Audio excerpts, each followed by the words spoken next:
So it's time for us to go ahead and talk and compare the Apple Watch Series 8 that just came out and its predecessor, which is the Apple Watch Series 7. Now, I will definitely tell you without a doubt, if you currently own the Apple Watch Series 7, don't even think about updating. There is practically no reason at all to update. And if you're coming from an older Apple Watch, like an Apple Watch Series 2 or Series 3, I do want to tell you, yes, going from a Series 3 to a Series 8 is a really big upgrade, but going from a Series 3 to a Series 7 is also a really big upgrade as well. Like, you're getting a lot of overlap. There's very few differences between these two, and it's less of a difference than the Apple Watch Series 4 to the Series 5. If you remember a few years ago, the Series 5 really wasn't that big of an upgrade, and this is pretty much the exact same thing. So I just wanted to get that out of the way. If you want to purchase really any Apple Watch, you can check out the links in the description.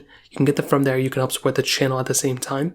Now, starting off with the outside, these two watches have the exact same type of styling between them. As far as I can tell, there is pretty much nothing. You can have an Apple Watch Series 7 and you can have an Apple Watch Series 8. And from the exterior, you really wouldn't be able to tell any difference at all, which is pretty insane. Now, there are some differences internally, which is really cool. But on the exterior, there's really nothing that the Apple Watch, Series 8 looks like, or the 7 doesn't already. You couldn't even tell, The Series 6 to the 7 was a really big upgrade in terms of the body, but internally it wasn't really that big of a change. These two watches, they look almost identically the same. The 41mm size and the 45mm sizes are identical. Now, I will tell you, the cool thing between these two is you can interchange the bands between them. So on any Apple Watch, you can go ahead and buy any band, and they'll be supported on really any Apple Watch, which is really cool. So personally, I'm a fan of that. Apple makes really good bands for their watches, and that is one huge advantage for really both these watches. Now, they both have the same type of charging mechanism. There's really not anything different there as far as I can tell. And as far as I can tell too, they have the same exact storage capacities at 32 gigabytes. They have the fast charge time as well. Same, built-in speaker as far as we can tell too. And they both still came in that cellular and GPS models. So the cheapest model is that standard GPS one, which I think is totally fine. But if you want to go and take it up a notch, you do have that cellular option, which I think is really cool. If you want to go and go on runs and you don't want to bring your phone with you, and you want to take advantage of things like, taking phone calls and even streaming some songs here and there, well, you can go ahead and, utilize that with that type of watch if you want the cellular one. But a lot of watches have that type of capability now too. Now, on top of that, they both have high and low rate heart rate sensitivity and heart rate notifications. So you can do your ECG application. You have your irregular rhythm notifications as well. So that is another big advantage for both of these. And they both have water resistance up to 50 meters. Now, that's a lot of interesting overlap. So basically, what are the differences between these two? Now, there's a few of them. One, the Apple Watch Series 7 had that S7 chip inside of it. The Series 8 does now go up to that S8 chip,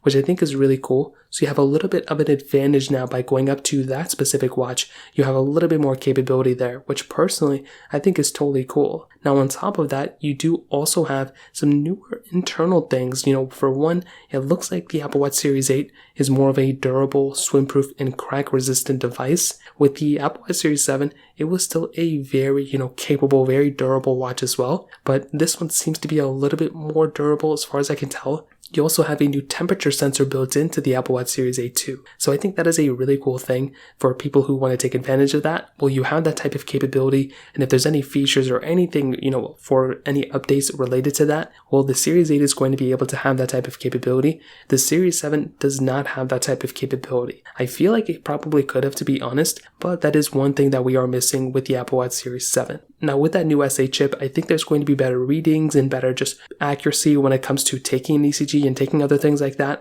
So that may be one advantage for the Series 8 as the technology gets better. That is something that will be getting better over time. But also with crash detection, that is another thing the Apple Watch Series 8 has, the Series 7 does not have. It can pretty much detect if you're in an accident, and it can pretty much call the police for you and call emergency services. So that is another really big advantage that you have for the Series 8 over the Series 7. Now, even though there are some key features of the Series 8 that may seem like a life-changing difference, I still think to myself that if I'm, going to buy an Apple Watch, I'm probably still going to buy something like a Series 7 just because it is substantially cheaper than the other options.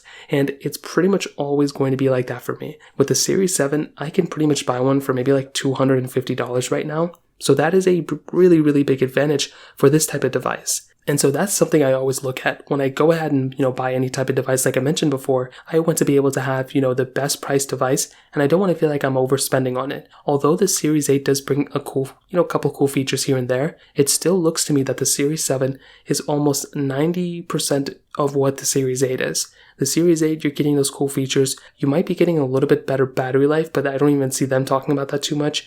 And the other main advantage is that it's going to last longer than the Series 7. So you're going to be able to get a longer lasting watch from the Apple Watch Series 8 over the Apple Watch Series 7. But that is still, in my opinion, not that big of a reason to go from an Apple Watch Series 7 to a Series 8. I think the perfect person who should be buying the Series 8 here is if you want to take advantage of some of those cool features that I mentioned, but more so if you're coming from the Series 2 or Series 3 and you just have all the money in the world and the price tag is not a big deal to you, well then by all means go for the Series 8. It's going to be the best one you could buy. But if you're coming from a Series 7 or you're coming from a Series 2 or 3 and you want to find the best value per dollar, I definitely do think going up to the Series 7 is probably the better way to go here. So in terms of that, that's kind of how I'd compare these two. If you have any other thoughts or questions, let me know in the comment section below. Hit the like button, that means so much, but definitely hit that subscribe button. More importantly than everything else, I love every single one of you guys. Hopefully I'll catch you guys in the next video. Peace out till then.